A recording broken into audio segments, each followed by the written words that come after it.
Students are no longer walking the halls of Adams Elementary. It is set to be demolished in the next couple of months. KREM 2's Caitlin Galloway has an update on the process.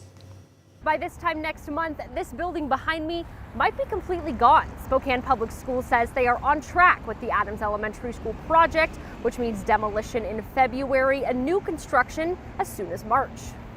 Right now, students are at a temporary campus since they returned from winter break, so that demolition can begin now that the project is fully funded.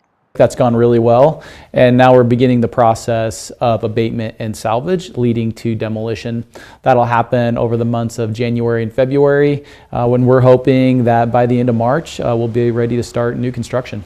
Although abatement and salvage isn't as exciting as visible demolition, it is a necessary legal first step and marks the official start of the process. Teams are going through doing that work right now. That's primarily district staff. That will then transition to a contractor who will finalize that work, and they'll start the demolition process probably sometime in February. Adams Elementary is the oldest school in Spokane. Among other issues with security and condition, the current building also is not compliant with the Americans with Disabilities Act, requiring students in need of ADA accommodations to transfer to other elementary schools. Spokane Public Schools has been trying to rebuild Adams Elementary for several years now, and funding was finally secured after the Spokane Public Schools bond passed in 2025. The Spokane Public Schools says the project is expected to be completed for the 2027-2028 school year. Reporting from Adams Elementary, Caitlin Galloway, KREM 2 News. Caitlin, thank you. Let's turn our attention to the forecast now. Chief Meteorologist Jeremy Legoo keeping a close eye on it. And you're kind of bummed about it, Jeremy. Yesterday I confidently said we would see some sunshine late in the day today.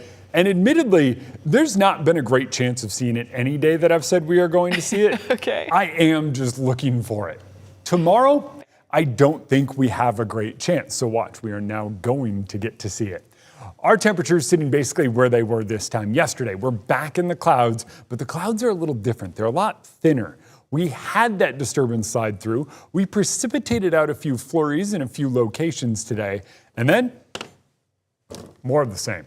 Tomorrow, we wind up back in the clouds. Different clouds, though, which is promising. I said yesterday we would be in different clouds, and those different clouds are different every single day.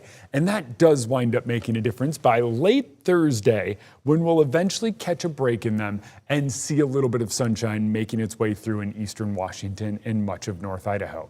So tomorrow, more of the same. Thursday, decreasing clouds and maybe a little afternoon sun. And by Friday, we could very well be seeing not only sunshine, but blue skies overhead. A new Raising Cane's location is being built in Coeur d'Alene right now. Construction is almost complete. KREM 2 found out crews are working right now on the drive-through. Construction on the fast food chain began in August of last year. It's expected to wrap up soon. It's at Highway 95, just north of I-90. This comes after a Raising Cane's location was built and opened in Spokane last summer. The West Bonner County School District will pay its former superintendent more than $67,000 in lost wages, damages, and attorney fees. It's according to settlement documents KREM 2 obtained. Brandon Durst filed the lawsuit in February of 2024, claiming wrongful termination, breach of contract, and loss of wages. Durst claimed that the district misrepresented a letter he sent as a resignation. The district argued that Durst did not resign, but rather was terminated because he was not certified for the job. A Portland veterinarian is sentenced to 60 months of supervised probation in Multnomah County for diverting drugs for personal use and replacing them with saline. Her actions impacted the treatment of more than 200 animals at 2 veterinary clinics where she was working. Dr. Brenda Brown Carlson pleaded guilty to 1 felony count of tampering with drug records, 2 felony counts of computer crimes, and 1 count of attempted animal neglect. The Oregon Veterinary Medical Examining Board is still deciding what to do about her license. Also out of Portland, police are searching for the person who shot and injured 2 Portland police officers. It happened around 9 o'clock last night in northeast Portland. Police say gunfire erupted after officers spoke to a suspect. It's not clear whether officers shot back. Both are in stable condition at a local hospital tonight. Portland police released these photos of the suspect. They say they're looking for a man wearing a gray hoodie, a baseball cap, and a black jacket. Police say he may be armed with a knife and a handgun. He was last seen carrying a black backpack and green shopping bag.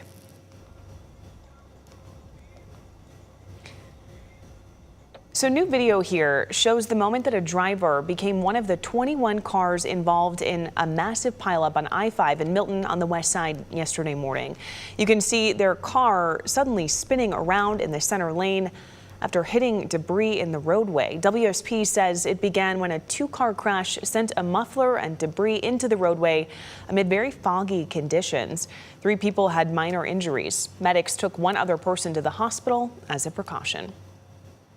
Happening today in Olympia, the family of a missing Washington man spoke in support of Senate Bill 6070 at a hearing, a proposal that would create purple alerts for missing adults with cognitive or developmental disabilities. The bill was inspired by the disappearance of 21-year-old Jonathan Huang, who disappeared last March. His family says he has the mental capacity of a 9-year-old. Here in Washington state, adults with autism who go missing are eligible for an endangered missing persons advisory. Officers issued this advisory on day 5 of his disappearance. Despite our family sharing that he wouldn't be able to get home, with the purple alert, it would be, really, really clear who it applies to and who it doesn't. And the bill hopes to make purple alerts as widely identifiable by the public and police as an amber alert. It would also allow police to issue search warrants for evidence.